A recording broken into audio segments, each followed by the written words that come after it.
आज सुबह 2:40 बजे रडार ने बर्फीले तूफान के अंदर बिजली चमकते हुए देखा। 6 बार बिजली गिरी, जो इतनी भारी बर्फ में दब गई कि गड़गड़ाहट दबकर ऐसी आवाज में बदल गई जैसे वो जमीन के नीचे से आ रही हो। पृथ्वी पर 5% से भी कम सर्दियों के तूफान ऐसा करते हैं, लेकिन कोई आपको ये नहीं बता रहा है। ये सिर्फ एक बर्फीला तूफान नहीं है। पूर्वी तट पर अभी जो तूफान है, उसका केंद्रीय दबाव श्रेणी 1 के तूफान से भी कम है। ये 24 घंटे से भी कम समय में 40 मिलीबार गिर गया, जो एक बॉम्ब साइक्लोन के रूप में अर्हता प्राप्त करने के लिए आवश्यक से लगभग 2 गुना है। और जबकि ये 5 करोड़ लोगों को बर्फ में दबा रहा है, ठीक वही वायुमंडलीय तरंग एक साथ 2000 मील दक्षिण में विपरीत आपदा पैदा कर रही है।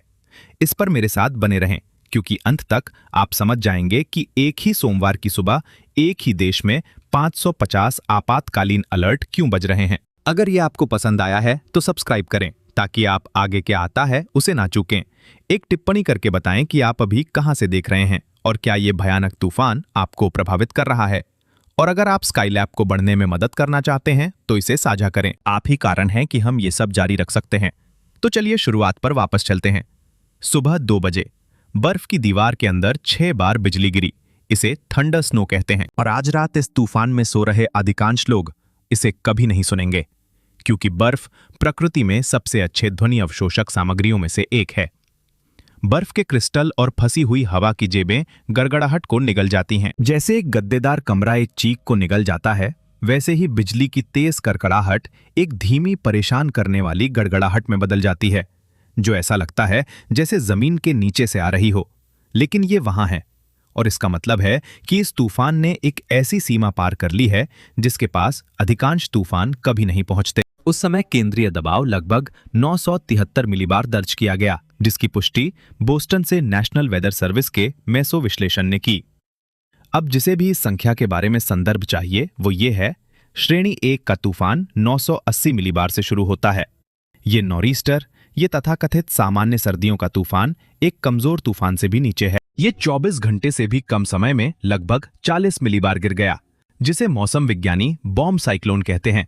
उसकी आधिकारिक सीमा यानी विस्फोटक तीव्रता की तकनीकी परिभाषा 24 घंटे में 24 मिलीबार की गिरावट है। इस तूफान ने इसे लगभग 2 गुना कर दिया। ये सिर्फ बॉम्ब आउट नहीं हुआ, ये फट गया। और जब मैं बोल रहा हूं तब भी ये तेज हो रहा है। जब तक सोमवार सुबह की यात्रा शुरू होनी थी, तब तक यात्रा बस मौजूद ही नहीं थी। फिलाडेल्फिया से पोर्टलैंड मेन तक लगातार व्हाइट आउट की स्थिति बनी हुई है। न्यूयॉर्क शहर में शहरव्यापी यात्रा प्रतिबंध लगा हुआ है, जो मार्च 2017 के बाद पहली बार जारी किया गया है। हर पुल, हर राजमार्ग, हर सुरंग गैर आपातकालीन यातायात के लिए बंद है। देश भर में 10,000 से अधिक उड़ानें रद्द कर दी गई हैं। एमट्रैक का पूर्वोत्तर गलियारा तबाह हो गया है। पूरा I-95 मेगालोपोलिस, जो लगभग 5 करोड़ लोगों का घर है, कार्यात्मक रूप से ऑफलाइन है। बोस्टन से स्कूल बंद है। फिलाडेल्फिया तक 8 राज्यों ने एक ही घटना के लिए एक साथ आपातकाल की स्थिति घोषित की है। और जरा एक पल के लिए इस बारे में सोचिए। 8 राज्यपालों, 8 अलग अलग प्रशासनों ने एक ही तूफान को देखा और एक ही सोमवार की सुबह एक ही फैसला लिया। ये वो संख्या है जो आपको चौंका देगी, कोई मजाक नहीं। इस समय पूरे संयुक्त राज्य अमेरिका में लगभग 550 सक्रिय राष्ट्रीय मौसम सेवा अलर्ट एक साथ प्रभावी हैं। इसमें बर्फीले तूफान की चेतावनी, सर्दियों के तूफान की चेतावनी, तेज हवा की चेतावनी, तूफान की चेतावनी, आग के मौसम की निगरानी, रेड फ्लैग चेतावनी, तटीय बाढ़ की चेतावनी, हिमस्खलन की निगरानी और हवाई में बाढ़ की निगरानी शामिल है। 250 अलर्ट, एक देश, फरवरी में एक सोमवार की सुबह। आप ये संख्या अक्सर नहीं देखते। अधिकांश अमेरिकियों ने इसे कभी नहीं देखा। लेकिन बात यह है, ये सिर्फ एक बर्फीला तूफान नहीं है, वो 550 संख्या ही सब कुछ बता रही है। और अगर आप ध्यान दे रहे हैं तो ये आपको चिल्लाकर बता रही है, कुछ बहुत बड़ा इन सबको चला रहा है। और बर्फीला तूफान केवल एक लक्षण है, क्योंकि अभी ठीक इसी क्षण वही वायुमंडलीय तरंग जो इस भयानक तूफान को बना रही है, वो ठीक विपरीत आपदा भी पैदा कर रही है। 2000 मील दक्षिण में देश के कुछ हिस्से सहारा रेगिस्तान से भी सूखे हैं, जबकि पूर्वोत्तर बर्फ में डूबा हुआ है। और इन सब के ऊपर 93 मिलियन मील दूर सूर्य स्वयं कुछ ऐसा कर रहा है जो उसे अपने चक्र के इस चरण के दौरान बिल्कुल नहीं करना चाहिए।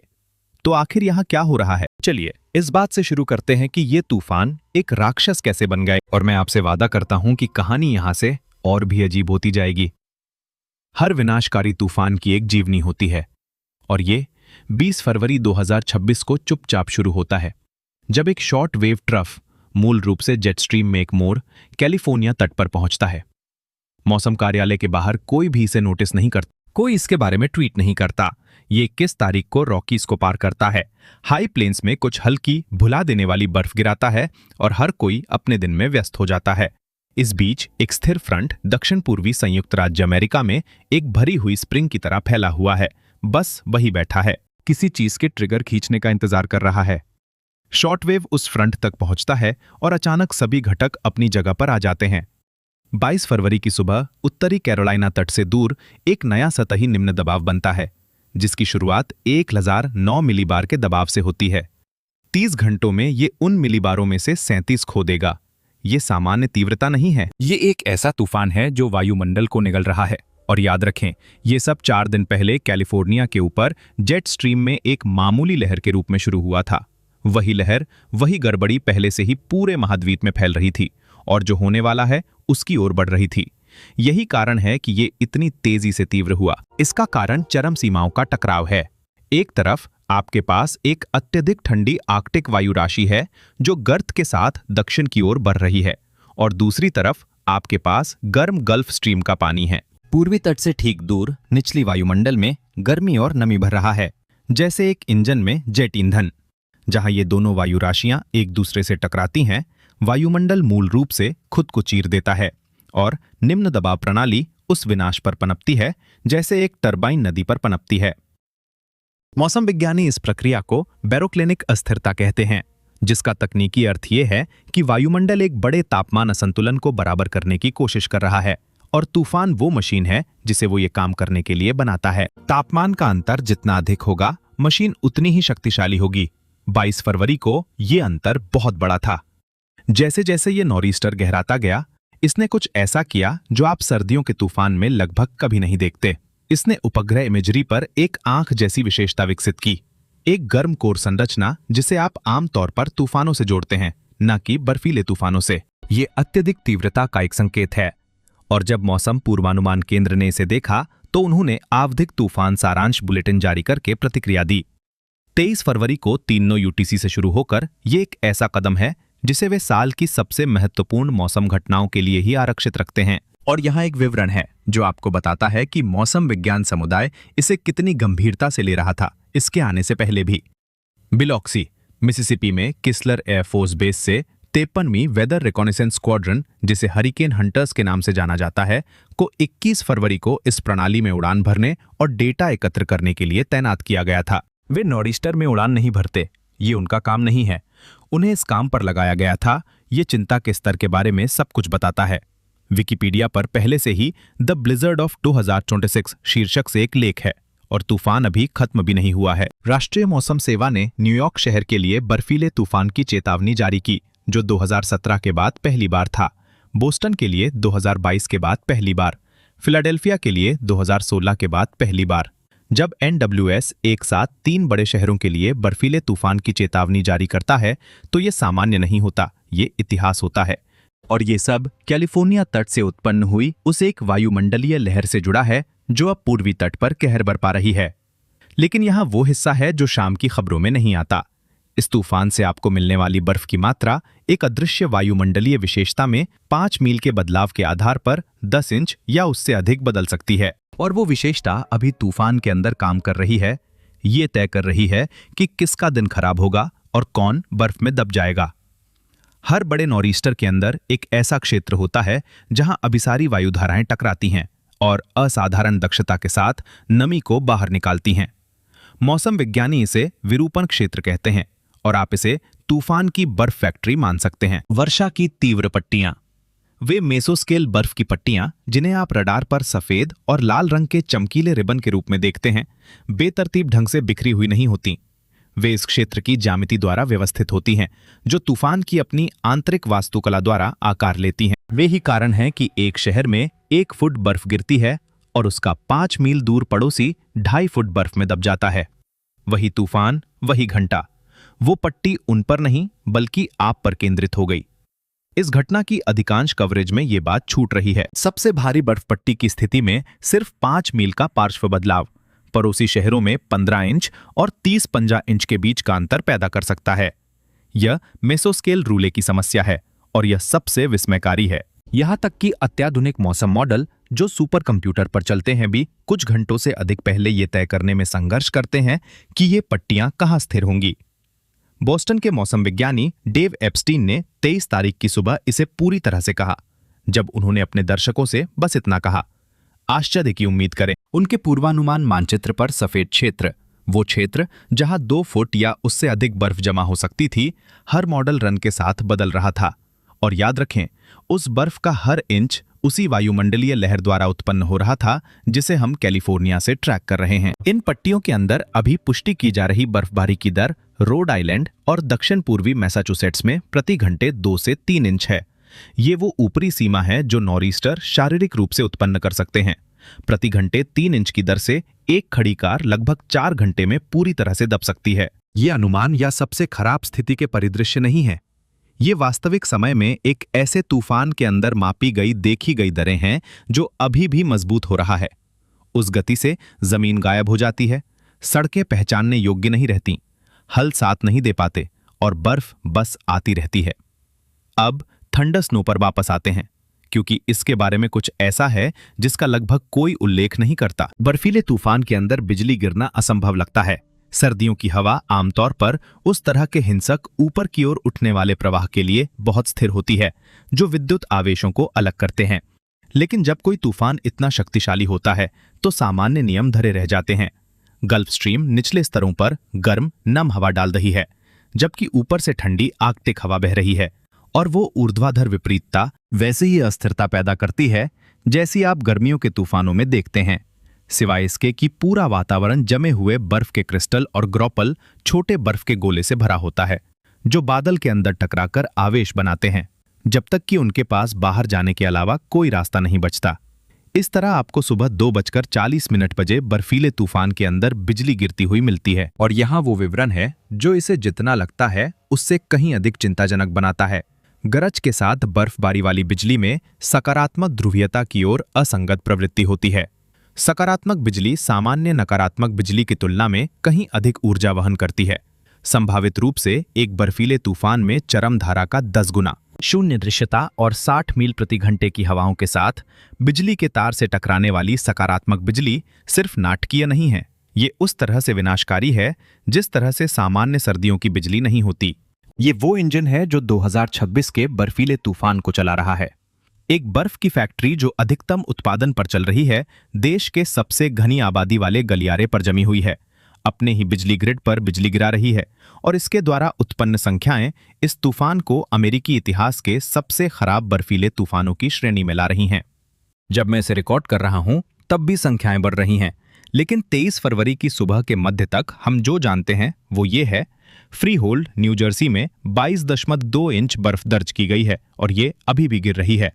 मैनहट्टन के सेंट्रल पार्क में सुबह 7 बजे तक 15 इंच से अधिक बर्फ है और 3 से 6 इंच और आने वाली है। लॉन्ग आइलैंड के कुछ हिस्सों में 2 फीट के करीब बर्फ है। दक्षिणी रोड आइलैंड 20 इंच से आगे निकल रहा है, जबकि सबसे भारी बर्फबारी अभी भी ऊपर मंडरा रही है। दक्षिण पूर्वी मैसाचुसेट्स में 12 से 15 इंच बर्फ है और ये बढ़ रही है।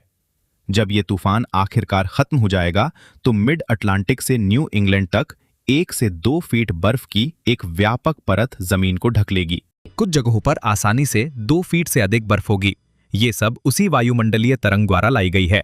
जेट स्ट्रीम में वही मोर जिसने 4 दिन पहले कैलिफोर्निया तट से अपना जीवन शुरू किया था, अब हवा और यहीं से ये बर्फीले तूफान से कम और कुछ और ही लगने लगता है। लॉन्ग आइलैंड के पूर्वी सिरे पर मोंटॉक पॉइंट पर 84 मील प्रति घंटे की रफ्तार से हवा का झोंका दर्ज किया गया। मुझे इसे संदर्भ में रखने दें। तूफान बल वाली हवा 74 मील प्रति घंटे से शुरू होती है। ये बर्फीला तूफान उस सीमा से ऊपर के झोंके पैदा कर रहा है।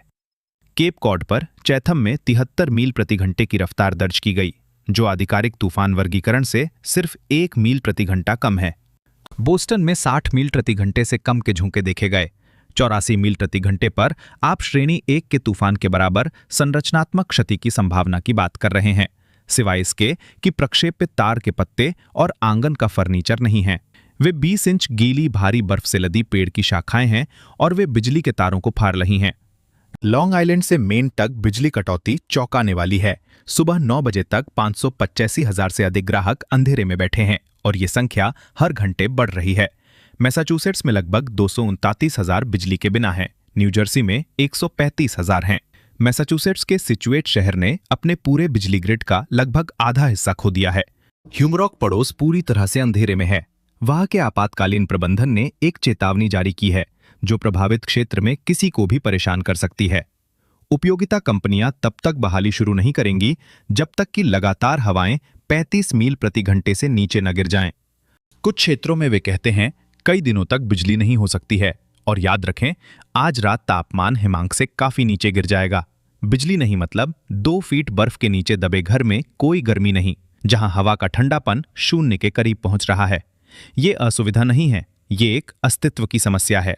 8 राज्यों ने एक साथ आपातकाल की स्थिति घोषित की है। New York, new Jersey, Connecticut, Delaware, Massachusetts, Rhode Island, Maryland, Pennsylvania. Philadelphia ने कोड ब्लू घोषित किया, जिसका अर्थ है कि बेघर लोगों के लिए वार्मिंग सेंटर खुले हैं, क्योंकि हिमांक से नीचे का तापमान और 2 फीट बर्फ आश्रयहीन किसी भी व्यक्ति के लिए एक अस्तित्व का संकट है। 10,000 से अधिक उड़ानें रद्द कर दी गई हैं और 8,000 अन्य विलंबित हैं। न्यूयॉर्क शहर के प्रमुख हवाई अड्डों से 92% उड़ानें रद्द कर दी गई हैं। एमट्रैक का नॉर्थ ईस्ट कॉरिडोर सीमित समय सारणी पर चल रहा है। मेट्रो नॉर्थ प्रति घंटे की सेवा पर है। लॉन्ग आइलैंड रेल रोड सोमवार को रविवार की समय सारणी पर चल रहा है। अमेरिकी अर्थव्यवस्था में सबसे बड़ी एकल दिवसीय यात्रा को संभालने वाला परिवहन नेटवर्क बंद हो गया है। अब ऐतिहासिक तुलनाएं अपरिहार्य हैं। 1996 के बर्फीले तूफान ने सेंट्रल पार्क में 20.2 इंच बर्फ गिराई और न्यूयॉर्क स्टॉक एक्सचेंज को बंद करने के लिए मजबूर किया। फरवरी 2006 के तूफान ने 16 घंटे में सेंट्रल पार्क में 26.9 इंच बर्फ गिराई। कई शहरों के लिए 23 फरवरी 2006 रिकॉर्ड पर शीर्ष 5 बर्फीले तूफानों में शामिल हो सकता है। और फिर स्वर्ण मानक है 1978 का बर्फीला तूफान। उसने बॉस्टन में 27.1 इंच बर्फ गिराई। प्रोविडेंस में 27.6 इंच बर्फ ने लगभग 100 लोगों को मार डाला और आज के डॉलर में लगभग 2.5 अरब के बराबर नुकसान हुआ। उस तूफान ने उपग्रह इमेजरी पर एक आंख जैसी विशेषता भी विकसित की। इसने तूफान बल वाले झोंके भी पैदा किए। इसने कई दिनों तक कारों को भी दफना दिया। उस तूफान और इस तूफान के बीच समानताएं असहज करने वाली हैं और ये अभी खत्म नहीं हुआ है। तो मैंने अभी जो कुछ भी वर्णित किया है, 973 मिलीबार बम चक्रवात, 30 इंच बर्फबारी की संभावना, 84 मील प्रति घंटे की हवाएं, गरज के साथ बर्फबारी, तटीय बाढ़, अंधेरे में बैठे 585,000 लोग, ये सब काफी हिंसक है।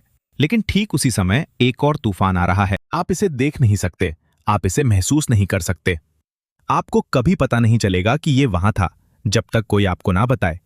लेकिन ये बर्फीले तूफान से 60 मील ऊपर से ठीक उन्हीं राज्यों को प्रभावित कर रहा है।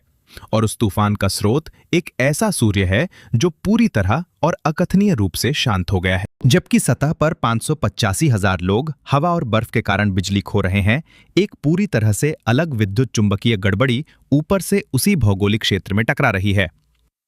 23 फरवरी की सुबह से एक जीवन भूचुंबकीय तूफान सक्रिय है और भूचुंबकीय गड़बड़ी का मानक माप केपी सूचकांक 4:37 यूटीसी पर 5 पर पहुंच गया। नोआ ने उसके बाद G2 मध्यम चेतावनी जारी की, जिसका अर्थ है कि वे उम्मीद करते हैं कि केपी 6 तक पहुंच सकता है। अब ये वही बर्फीला गलियारा है, वही राज्य, वही बुनियादी ढांचा जो पहले से ही बर्फ और हवा के दबाव में झुक रहा है। इसे 60 मील ऊपर से सूरज की मार भी पड़ रही है।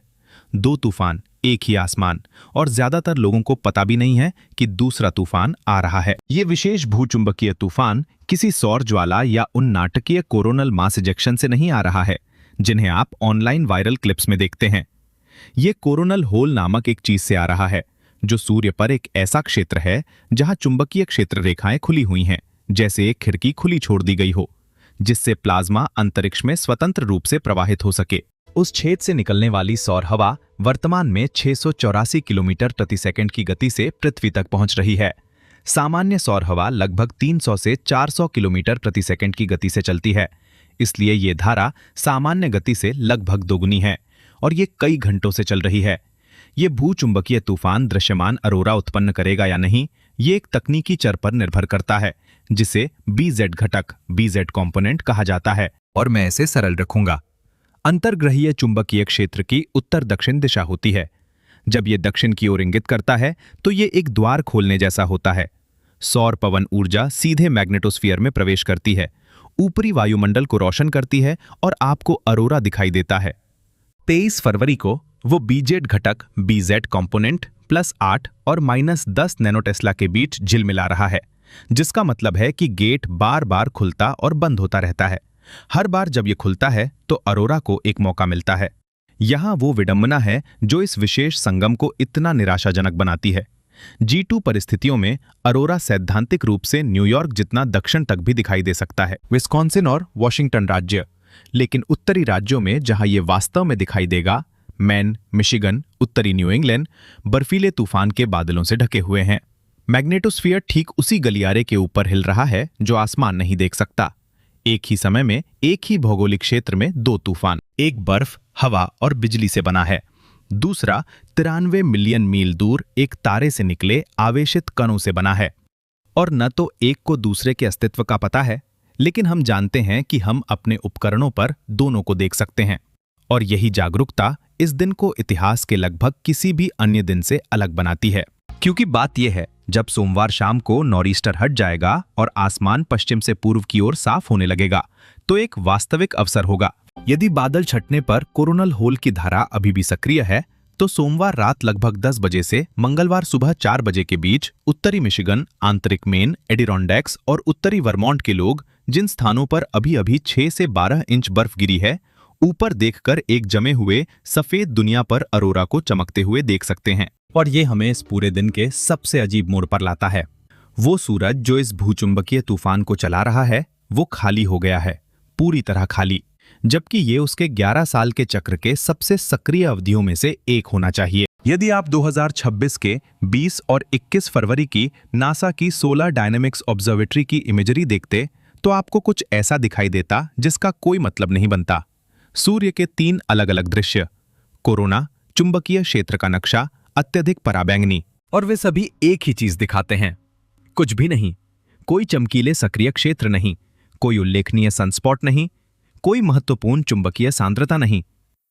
3 क्रमांकित सक्रिय क्षेत्र तकनीकी रूप से डिस्क पर हैं, AR 3375, 3376 और 3377, लेकिन उनमें से हर एक में किसी भी श्रेणी की सौर ज्वाला उत्पन्न करने की 0% संभावना है। सूरज खाली दिख रहा है, और ऐसा अभी नहीं होना चाहिए, खासकर जब ये भूचुंबकीय तूफान उन्हीं राज्यों के ठीक ऊपर मैग्नेटोस्फीयर को हिला रहा है जो बर्फीले तूफान से ढके हुए हैं। हमें अभी भी सौर चक्र 25 के सक्रिय चरण में होना चाहिए, जो 2024 में अपने आधिकारिक अधिकतम पर पहुंच गया था। इस खाली डिस्क के प्रकट होने से ठीक 3 सप्ताह पहले AR 4498 नामक एक एकल सनस्पॉट क्षेत्र ने 1 से 4 फरवरी के बीच 96 घंटों में 6 एक्स क्लास ज्वालाएं छोड़ी, जिसमें एक X8.1 भी शामिल थी। पूरे चक्र की सबसे शक्तिशाली ज्वाला। सूरज 3 सप्ताह से भी कम समय में अपने सबसे जोरदार प्रहार करने से लेकर पूरी तरह खाली होने तक पहुंच गया। ये ऐसा है जैसे एक मुक्केबाज ने नॉकआउट संयोजन दिया और फिर रिंग के बीच में बैठकर झपकी लेने लगा। ये 8 जून 2022 के बाद से पहला अनिवार्य रूप से धब्बे रहित दिन है, लगभग 4 साल। और फिर भी यहाँ विरोधाभास है। सूरज अभी भी भूचुंबकीय समस्याएं पैदा कर रहा है। बर्फीले तूफान वाले क्षेत्र के ऊपर बैठा जीवन तूफान सनस्पॉट या ज्वालाओं से बिल्कुल भी प्रेरित नहीं है। ये उस कोरोनल होल से प्रेरित है, सूरज के चुंबकीय क्षेत्र में वो घाव जिसे आप केवल अत्यधिक पराबैंगनी प्रकाश में देख सकते हैं। इसे इस तरह सोचें, सूरज सतह पर पूरी तरह शांत हो सकता है, कोई आतिशबाजी नहीं, कोई धब्बे नहीं, कुछ भी नहीं, और फिर भी एक पिछले दरवाजे से पृथ्वी पर आवेशित कणों की एक उच्च दबाव वाली धारा छोड़ रहा हो। कोरोनल होल को इस बात की परवाह नहीं है कि सनस्पॉट हैं या नहीं, ये बस प्रवाहित होता रहता है। अंतरिक्ष भौतिक विज्ञानी विंसेंट लेडविना, जिन्हें ऑनलाइन द अरोरा गाय के नाम से जाना जाता है, अलास्का फेयरबैंक्स विश्वविद्यालय में एक PhD छात्र हैं, पूरे साल यही कहते रहे हैं। जैसे जैसे सौर चक्र 25 अपनी चरम सीमा से नीचे आता है, कोरोनल होल वास्तव में अधिक प्रमुख हो जाते हैं। गिरता हुआ चरण सौर अधिकतम की तुलना में अधिक सुसंगत अरोरा के अवसर प्रदान कर सकता है, क्योंकि कोरोनल होल बने रहते हैं और हर 27 दिनों में वापस आते हैं। प्रत्येक सौर घूर्णन के साथ वे विश्वसनीय होते हैं, वे अनुमानित होते हैं और इस चक्र के उत्तरार्ध में प्रवेश करते ही वे भूचुंबकीय गतिविधि का प्रमुख स्रोत बन रहे हैं। कुछ शोधकर्ताओं ने कुछ और भी दिलचस्प बात बताई है। विषम संख्या वाले सौर चक्रों में, जैसे कि चक्र 25, सबसे चरम भूचुंबकीय तूफान सौर अधिकतम के बाद न्यूनतम से 1 से 2 साल पहले समूह में होते हैं। जनवरी 2026 का G4 तूफान, जिसमें पृथ्वी पर अब तक दर्ज किए गए कोरोनल मास इजेक्शन में सबसे मजबूत चुंबकीय क्षेत्रों में से एक था, इस पैटर्न में बिल्कुल फिट बैठता है। सूरज औसतन शांत हो रहा होगा, लेकिन उसने आश्चर्यचकित करना बंद नहीं किया है। तो यहां हम हैं, एक बेदाग सूरज एक भूचुंबकीय तूफान पैदा कर रहा है। एक भूचुंबकीय तूफान जो एक बर्फीले तूफान के ऊपर चरम पर है। एक बर्फीला तूफान जो प्रशांत महासागर के ऊपर शुरू हुई एक ही वायुमंडलीय लहर से पैदा हुआ है। लेकिन वही लहर अभी इस पल सिर्फ बर्फ नहीं बना रही है, ये उसी समय उसी स्रोत से 2000 मील दक्षिण में आग लगा रही है। अब मुझे पता है कि आप में से कुछ क्या सोच रहे हैं, क्योंकि ये सवाल हर कमेंट सेक्शन में आता है जब भी कोई भूचुंबकीय तूफान अत्यधिक मौसम के साथ मेल खाता है। क्या सूरज ने इसका कारण बना? क्या सौर हवा ने बर्फीले तूफान को ट्रिगर किया? क्या इस तूफान को हार्प द्वारा नियंत्रित किया गया था? क्या जेट स्ट्रीम को किसी प्रकार के आइनोस्फेरिक हथियार कार्यक्रम द्वारा हेरफेर किया गया था? इस घटना के साथ ये पहले से ही हो रहा है, पोस्ट पहले से ही प्रसारित हो रहे हैं, तो मुझे आपको सीधे तौर पर बताना होगा कि वास्तविक विज्ञान कहां खड़ा है, क्योंकि जवाब उतना सीधा नहीं है जितना कोई भी पक्ष स्वीकार करना चाहता है। सहकर्मी, समीक्षित शोध। वास्तविक पत्रिकाओं में वास्तविक शोध पत्र हैं जिन्होंने सौर गतिविधि और पृथ्वी पर कुछ मौसम पैटर्न के बीच कमजोर सांख्यिकीय सहसंबंध पाए हैं। स्पेंस मार्क परिकल्पना का प्रस्ताव है कि ब्रह्मांडीय किरणें जो सौर गतिविधि द्वारा नियंत्रित होती हैं, वायुमंडल में कणों को आयनित करके बादल निर्माण को प्रभावित कर सकती हैं। नेचर साइंटिफिक रिपोर्ट्स में 2019 के एक पेपर में सौर प्रोटॉन घटनाओं और चक्रवात के तीव्र होने के बीच एक सांख्यिकीय सहसंबंध पाया गया। हालांकि प्रस्तावित तंत्र सट्टा था और मापा गया प्रभाव छोटा था। ये अध्ययन मौजूद हैं, वे वैध विज्ञान हैं, लेकिन वे वो नहीं कहते जो इंटरनेट सोचता है। वे कहते हैं कि वे कमजोर सांख्यिकीय संकेतों का वर्णन करते हैं जो वास्तविक भौतिक तंत्रों का प्रतिनिधित्व कर भी सकते हैं और नहीं भी।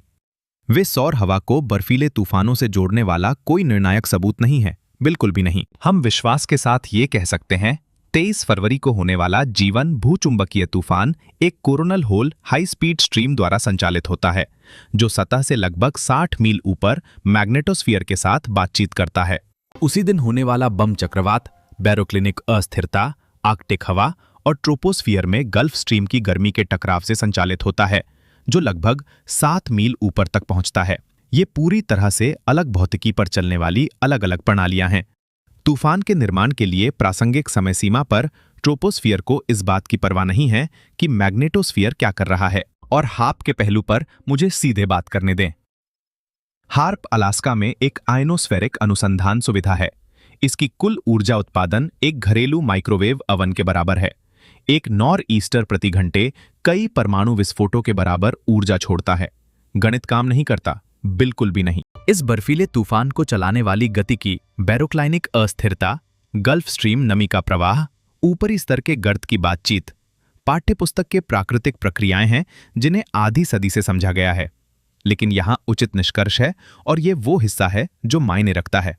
एक भूचुंबकीय तूफान और एक बम चक्रवात का अस्थायी ओवरलैप एक संयोग है। कोई भी इस बात पर विवाद नहीं कर रहा है, लेकिन ये उस तरह का संयोग है जो इस विशेष दिन को वास्तव में असाधारण बनाता है, क्योंकि ये घटनाएं भौतिकी से जुड़ी नहीं हैं, बल्कि वे हमसे जुड़ी हैं, हमारी क्षमता से कि हम मानव इतिहास में पहली बार इन दोनों को एक साथ होते हुए देख सकें। सूरज इस बर्फीले तूफान को नियंत्रित नहीं कर रहा है, लेकिन वही ग्रह जो ऊपर से सौर हवा से प्रभावित हो रहा है, वो अपनी ही वायुमंडल द्वारा भी फाड़ा जा रहा है। नीचे से और फाड़ने वाली वायुमंडलीय लहर हमें अपना दूसरा चेहरा दिखाने वाली है, क्योंकि जबकि पूर्वोत्तर बर्फ में डूब रहा है, उसी लहर का विपरीत किनारा इतनी शुष्क और खतरनाक स्थिति पैदा कर रहा है कि दक्षिणी संयुक्त राज्य अमेरिका के कुछ हिस्से सचमुच आग की चपेट में हैं। नॉरिस्टर सोमवार शाम को दूर जा रहा है। इसके पीछे आर्कटिक हवा एक खाली जगह को भरने वाले पानी की तरह भर जाती है।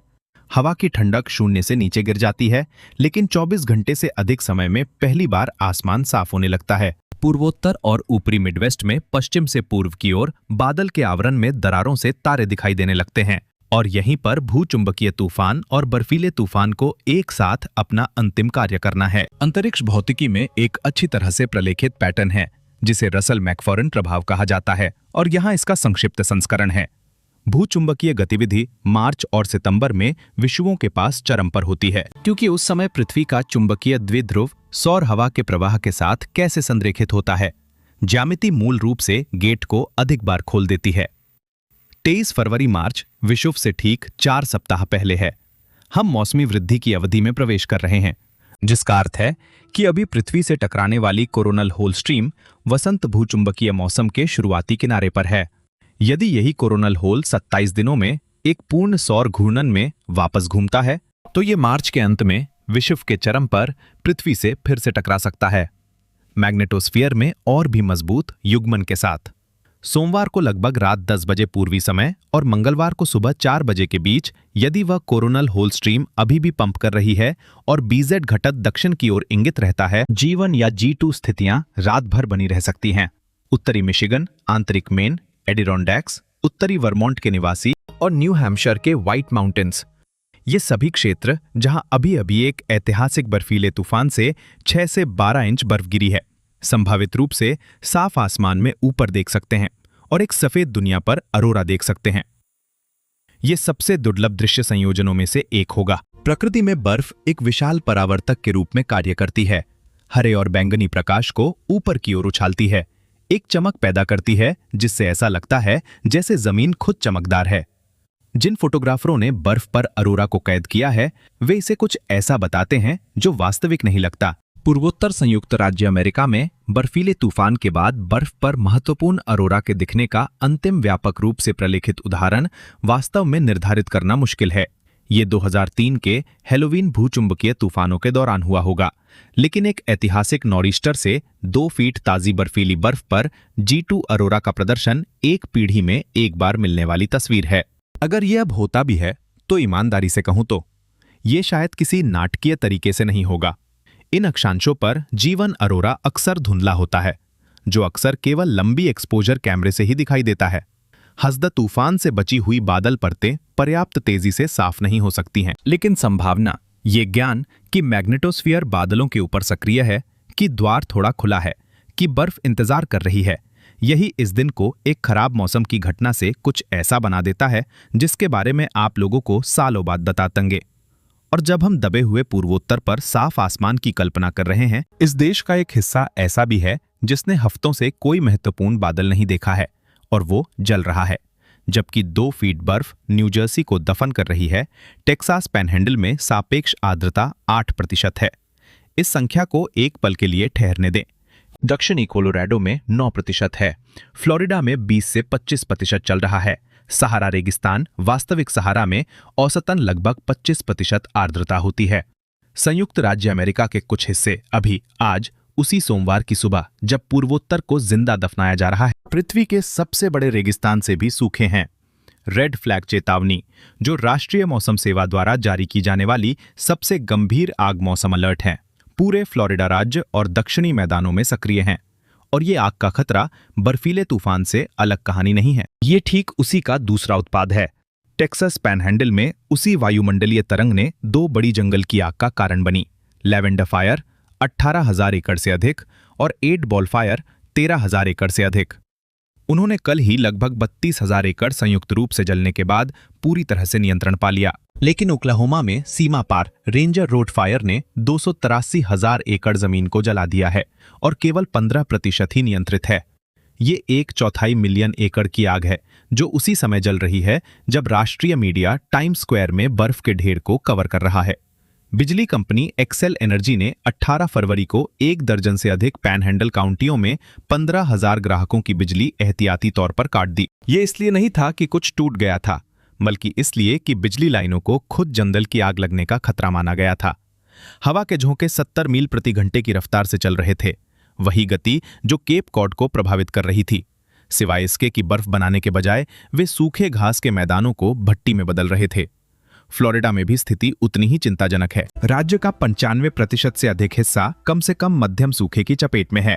78% गंभीर सूखे में है, जो 25 वर्षों में सबसे खराब शुरुआती मौसम की सूखापन है। 1 जनवरी से अब तक 650 से अधिक जंगल की आग जल चुकी है।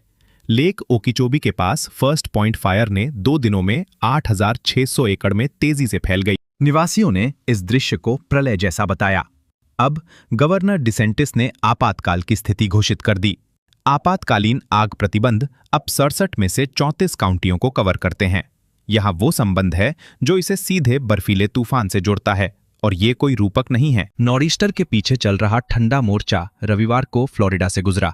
इसने लगभग कोई बारिश नहीं लाई, मध्य फ्लोरिडा में 1 इंच के 10वें हिस्से से भी कम।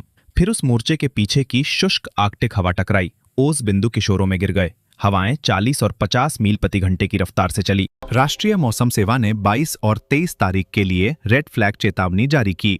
वो ठंडा मोर्चा सिर्फ नॉरिस्टर के पीछे नहीं था, ये उसी वायुमंडलीय पैटर्न का दूसरा किनारा है, वही तरंग जो न्यू इंग्लैंड के ऊपर वायुमंडल से नमी निचोड़ रही है। ये फ्लोरिडा के ऊपर हवा से आर्द्रता की हर आखिरी बूंद निचोड़ उड़ रहा है।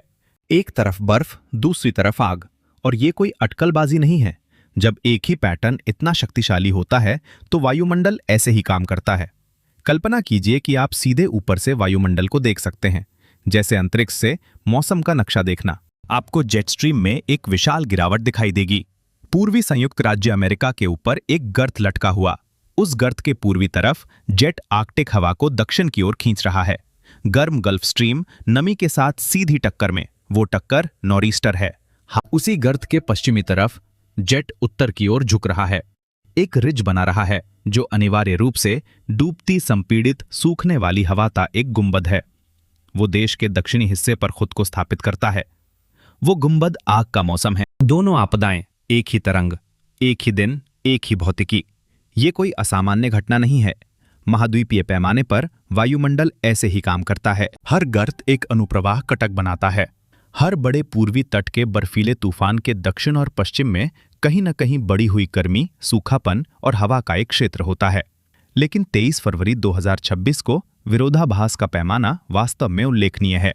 एक ही राष्ट्रीय मानचित्र पर बर्फीले तूफान की चेतावनी और लाल झंडे की चेतावनी, रोड आइलैंड में 30 इंच बर्फ और टेक्सास पैनहैंडल में 8% आर्द्रता, ये सब एक ही रॉसबी तरंग द्वारा उत्पन्न होता है। जेट स्ट्रीम में बड़े पैमाने पर होने वाले उतार चढ़ावों में से एक, जो पूरे उत्तरी गोलार्ध में मौसम को व्यवस्थित करता है।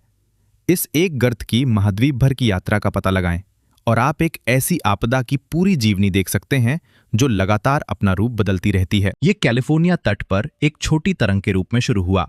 20 फरवरी को ये 21 तारीख को रॉकीज को पार कर गया। ये 22 तारीख को मैदानी इलाकों में चला गया और तभी हवा पैनहैंडल से टकराई, जिससे आग लगने वाले मौसम को बढ़ावा मिला। फिर ये पूर्वी तट पर पहुंचा और 22वीं की रात को चक्रवात का निर्माण शुरू हुआ। 23वीं तक हर चरण में उसी गड़बड़ी ने अलग अलग खतरे पैदा किए।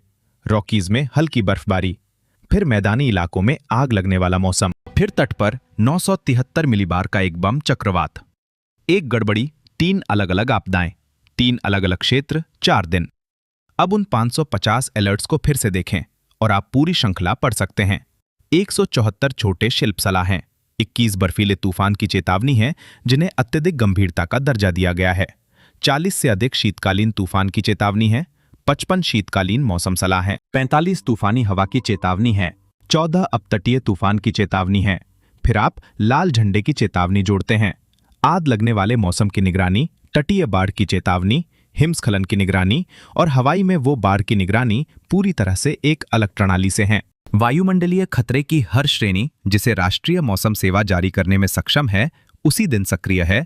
उनमें से अधिकांश को उसी तरंग से जोड़ा जा सकता है। ये एक सवाल उठाता है जिसका मेरे पास वास्तव में कोई स्पष्ट जवाब नहीं है। क्या ये अधिक सामान्य होता जा रहा है? क्या 550 अलर्ट वाले दिन एक नया सामान्य है, या क्या ये वास्तव में असामान्य है? राष्ट्रीय मौसम सेवा वास्तव में राष्ट्रीय अलर्ट गणना का एक चल रहा हिसाब प्रकाशित नहीं करती है, इसलिए तुलना करने के लिए कोई ऐतिहासिक डेटा सेट नहीं है। लेकिन धारणा, और मुझे लगता है कि आप भी इसे महसूस करते हैं, ये है कि ये सब कुछ एक साथ वाले दिन बढ़ रहे हैं। क्या ये एक वास्तविक जलवायु संकेत है या बेहतर पहचान, व्यापक चेतावनी मानदंडों और अधिक लोगों के ध्यान देने का एक परिणाम है? ये वायुमंडलीय विज्ञान में सबसे महत्वपूर्ण खुले प्रश्नों में से एक है। जो निर्विवाद है वो ये है, वायुमंडल एक एकल जुड़ा हुआ तंत्र है जब ये इस पैमाने पर लचीलापन दिखाता है तो ये एक आपदा को नहीं चुनता और दूसरों को अकेला नहीं छोड़ता। ये उन सभी को एक साथ चलाता है। और हमने अभी तक इतना जूम आउट भी नहीं किया है कि इस एक दिन में पृथ्वी ग्रह पर क्या हो रहा है उसकी पूरी सूची चला सकें। और ये एक सिमुलेशन स्ट्रेस टेस्ट जैसा महसूस होने लगता है। क्षोभ मंडल, एक बम चक्रवात, पूर्वी तट पर बर्फीला तूफान, दक्षिण भर में गंभीर आग लगने वाला मौसम, हवाई में भारी वर्षा और बाढ़, पश्चिमी पहाड़ों में हिमस्खलन की चेतावनी पैदा कर रहा है। और एक अलग बारिश की घटना प्रशांत नॉर्थवेस्ट को भिगो रही है। मैग्नेटोस्फीयर एक कोरोनल होल स्ट्रीम से G1 से G2 भूचुंबकीय तूफान को अवशोषित कर रहा है। स्थलमंडल ने अभी 21 फरवरी को सबा, मलेशिया में 7.1 तीव्रता का भूकंप जारी किया है। उस सप्ताह विश्व स्तर पर सबसे शक्तिशाली भूकंप पिछले 7 दिनों में अकेले 4.5 या उससे अधिक तीव्रता के 107 भूकंपों में से एक। हवाई में किलाउआ ज्वालामुखी नारंगी विमानन रंग कोड के साथ निगरानी अलर्ट स्तर पर है, जबकि वही राज्य बाढ़ की निगरानी में है और सक्रिय ज्वालामुखी क्षेत्र पर बारिश गिर रही है। सैद्धांतिक रूप से भाप से चलने वाले फ्रेटिक विस्फोटों का जोखिम बढ़ जाता है। हालांकि किसी की सूचना नहीं मिली है, यहां तक कि हमारी इंजीनियर प्रणालियां भी चरमरा रही हैं। नासा के आर्टेमिस 2 चंद्रमा रॉकेट को हीलियम टैंक के पुनर्संपीड़न में विफलता का सामना करना पड़ा। एक ईंधन परीक्षण के एक दिन बाद ही इसकी खोज की गई, जिसे कोई बड़ी समस्या नहीं बताया गया था। उन्होंने रॉकेट को वाहन असेंबली बिल्डिंग में वापस ले लिया। 24 घंटे में हम ठीक हैं से हम ठीक नहीं हैं तक। ये मौसम से संबंधित नहीं है, लेकिन ये एक पैटर्न में फिट बैठता है। तनाव में प्रणालियां सबसे बुरे क्षणों में अपनी कमजोरियों को उजागर करती हैं। इनमें से कोई भी प्रणाली एक दूसरे से जुड़ी नहीं है। मैग्नेटोस्फीयर को नहीं पता कि क्षोभ मंडल एक बम चक्रवात पैदा कर रहा है। टेक्टोनिक प्लेटें सौर हवा पर प्रतिक्रिया नहीं करती हैं। किलाउआ नॉरीस्टर के कारण नहीं फट रहा है, लेकिन हर वो प्रणाली जिस पर तनाव डाला जा सकता है उस पर एक साथ तनाव डाला जा रहा है, और जिस कारण से हम ये सब एक ही समय में देख सकते हैं, जिस कारण से हम 550 अलर्ट और 1 केपी पैनहैंडल में 5 का सूचकांक और 8% आर्द्रता और बोर्नियो में 7.1 वास्तव में इस पूरी कहानी का सबसे महत्वपूर्ण हिस्सा है।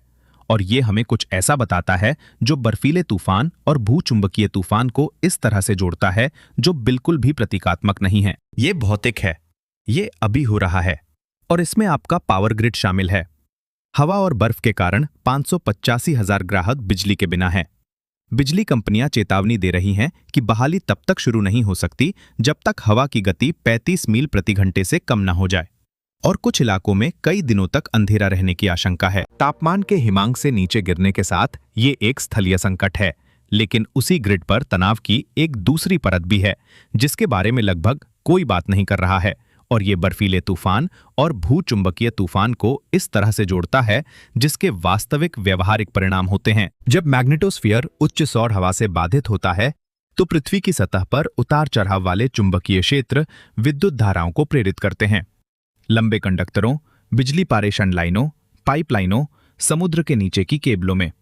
इन्हें भूचुंबकीय रूप से प्रेरित धाराएं या GICs कहा जाता है, और ये प्रत्यावर्ती धारा को संभालने के लिए डिजाइन किए गए उपकरणों के माध्यम से प्रत्यक्ष धारा को धकेलकर ट्रांसफार्मर पर दबाव डाल सकती हैं। G1 या G2 स्तरों पर यह सामान्यतः एक छोटी सी परेशानी होती है। ग्रिड ऑपरेटर उतार चढ़ाव देखते हैं, वे लोड समायोजित करते हैं, वे क्षतिपूर्ति करते हैं, लेकिन यहां मुख्य शब्द है सामान्यतः। पूर्वोत्तर में बिजली ग्रिड सामान्य रूप से काम नहीं कर रहे हैं। अभी सबस्टेशन बंद है। क्षतिग्रस्त बुनियादी ढांचे के एक पैचवर्क में लोड असमान रूप से वितरित किया गया है। मरम्मत दल गिरी हुई लाइनों तक नहीं पहुंच सकते क्योंकि सड़कें 2 फीट बर्फ के नीचे दबी हुई हैं। उस कमजोर अस्थिर ग्रिड में भूचुंबकीय तूफान चुपचाप एक अतिरिक्त विद्युत चुंबकीय भार जोड़ रहा है। यह एक छोटा भार है। G1 और G2 स्तर अपने आप कुछ भी ध्वस्त नहीं करने वाले हैं, लेकिन ये एक ऐसा भार है जो coronal hole high speed stream के 684 किलोमीटर प्रति सेकंड की गति से मैग्नेटोस्फीयर से टकराए बिना मौजूद नहीं होता, और ये उस सबसे खराब दिन पर आ रहा है जिस पर ये आ सकता था। वही बुनियादी ढांचा, वही राज्य, वही सोमवार की सुबह। एक तूफान नीचे से, एक तूफान ऊपर से, दोनों में से कोई भी दूसरे से अनजान, लेकिन दोनों एक ही प्रणाली पर दबाव डाल रहे हैं। ये एक ऐसा सवाल उठाता है जिसे, जहां तक मैं बता सकता हूं, बिजली उद्योग में कोई भी सार्वजनिक रूप से मॉडल नहीं कर रहा है। क्या होता है जब एक G3 या G4 भूचुंबकीय तूफान, एक गंभीर तूफान, एक बड़े नॉर्'ईस्टर के साथ मेल खाता है? कुल ग्रिड निर्भरता के आधुनिक युग में ये विशिष्ट संयोजन कभी नहीं हुआ है। लेकिन प्रक्षेप वक्र पर विचार करें। सौर चक्र 25 का घटता चरण लगातार कोरोनल होल स्ट्रीम उत्पन्न कर रहा है, जो कई दिनों तक G1 और G2 गड़बड़ी पैदा करते हैं। चक्र का वही चरण ऐतिहासिक रूप से आश्चर्यजनक G4 और यहां तक कि G5 घटनाओं को उत्पन्न करता है, जिनकी कोई उम्मीद नहीं करता। और नॉर्'ईस्टर पूर्वी तट की सर्दियों की एक नियमित विशेषता है। अगले 2 से 3 वर्षों में इनके अधिक गंभीर रूप से ओवरलैप होने की संभावना शून्य नहीं है। इस साल की शुरुआत में जनवरी 2026 में एक G4 गंभीर भूचुंबकीय तूफान पृथ्वी से टकराया, जिसमें कोरोनल मास इजेक्शन में अब तक दर्ज किए गए सबसे मजबूत चुंबकीय क्षेत्रों में से एक था। दर्जनों राज्यों में अरोरा दिखाई दिए। क्या वो तूफान इसी सप्ताह आया होता? बर्फीले तूफान से ग्रिड पहले ही क्षतिग्रस्त हो चुका होता तो इसके संयुक्त प्रभाव नाटकीय रूप से बदतर होते। ये डर फैलाना नहीं है, ये उसी तरह की पैटर्न पहचान है जो आपको बताती है कि एक ही वायुमंडलीय तरंग एक ही दिन में बर्फीले तूफान और जंगल की आग दोनों को उत्पन्न कर सकती है। प्रणालियां परस्पर क्रिया करती हैं। जब वे एक साथ अपने सबसे खराब क्षणों में परस्पर क्रिया करती हैं, तो परिणाम उन तरीकों से कई गुना बढ़ जाते हैं जिनके लिए हम बस तैयार नहीं हैं। अभी टेक्सास पैनहैंडल पर एक मिसाल कायम है और ये 2 साल से भी कम पुरानी है। फरवरी 2024 में स्मोकहाउस क्रीक फायर टेक्सास के इतिहास की सबसे बड़ी जंगल की आग बन गई, जिसने 1 मिलियन एकड़ से अधिक भूमि को जला दिया। ये लगभग उन्हीं परिस्थितियों में शुरू हुई थी जो हम आज देख रहे हैं। फरवरी में गंभीर आग का मौसम, तेज हवाएं, निष्क्रिय ठंड, सूखी घास, लानीना प्रभावित सूखापन, वही पैनहैंडल भूगोल। टेक्सास A&M वन सेवा के प्रवक्ता जुआन रॉड्रिगेज ने 16 फरवरी 2026 को कुछ ऐसा कहा जो पीछे मुड़कर देखने पर लगभग भयावह लगता है। हमें फरवरी से मार्च, संभवतः अप्रैल, मई तक ऐसी कई हवा की घटनाएं देखने को मिलती हैं। हम कुछ और देख सकते हैं। ये एक आवर्ती घटना है। स्मोकहाउस क्रीक के प्रज्वलित होने से 1 सप्ताह पहले भी यही सटीक भाषा इस्तेमाल की जा सकती थी। जनवरी 2026 की ठंड ने राज्य भर में घास को सामान्य से पहले ही मार दिया। ठंड सूखी घास वो वनस्पति है जो खड़ी खड़ी मर गई, भंगुर, सूखी और सीधी। ये जमीन पर गीली घास नहीं है, ये ऊर्ध्वाधर ईंधन है जो हवा और आग पकड़ता है। भयानक दक्षता के साथ वन सेवा की लॉरा स्टीवंस ने इसे सीधे शब्दों में कहा, घास नहीं उग रही है, नमी नहीं है।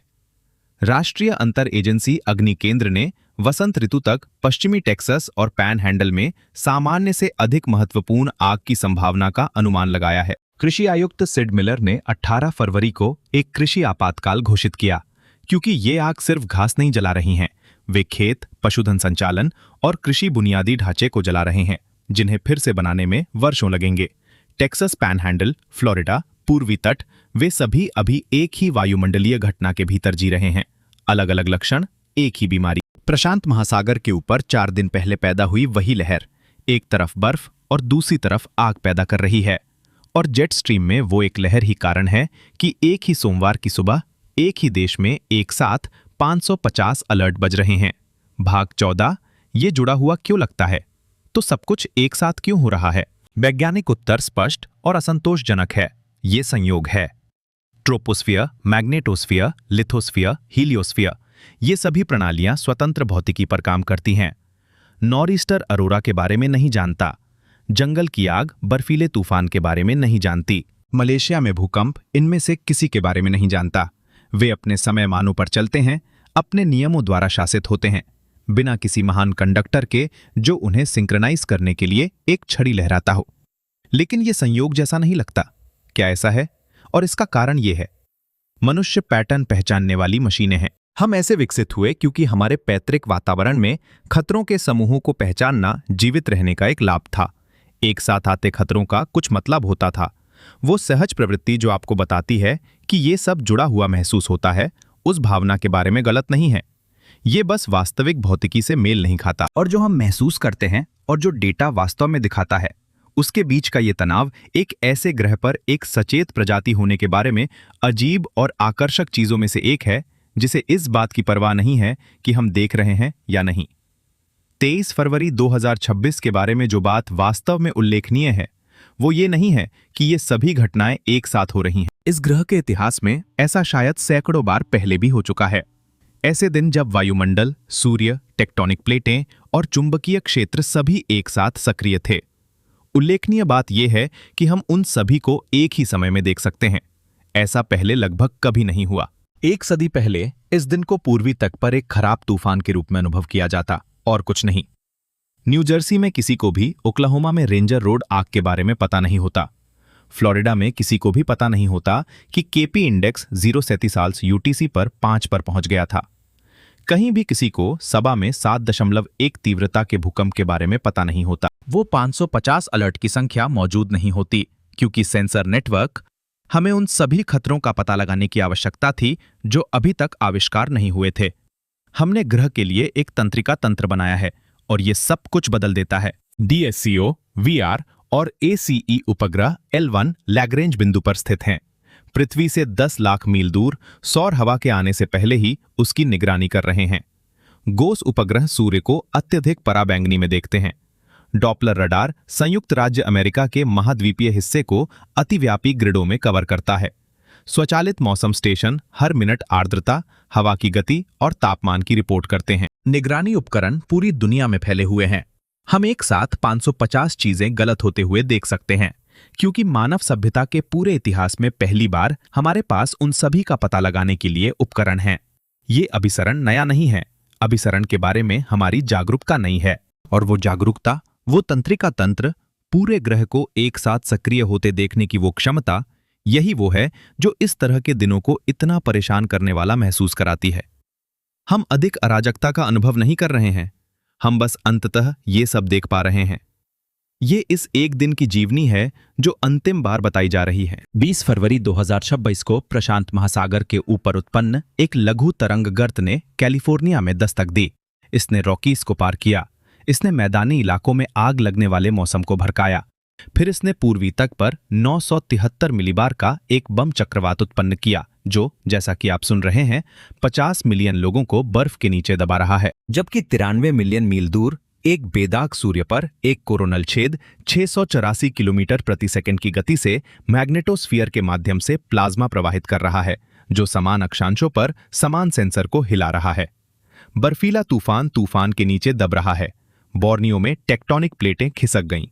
इसके अलावा 15 क्षुद्र ग्रह अपनी कक्षाओं में बहते हुए निकल गए। इनमें से कोई भी भौतिकी से जुड़ा नहीं है। ये सब इस तथ्य से जुड़ा है कि हम यहां हैं, देख रहे हैं, जागरूक हैं।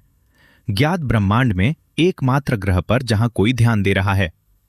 550 अलर्ट, 8 आपातकालीन स्थितियां, एक वायुमंडलीय तरंग, एक बेदाग सूर्य, एक ग्रह, फरवरी की एक सुबह, और बर्फ अभी भी गिर रही है।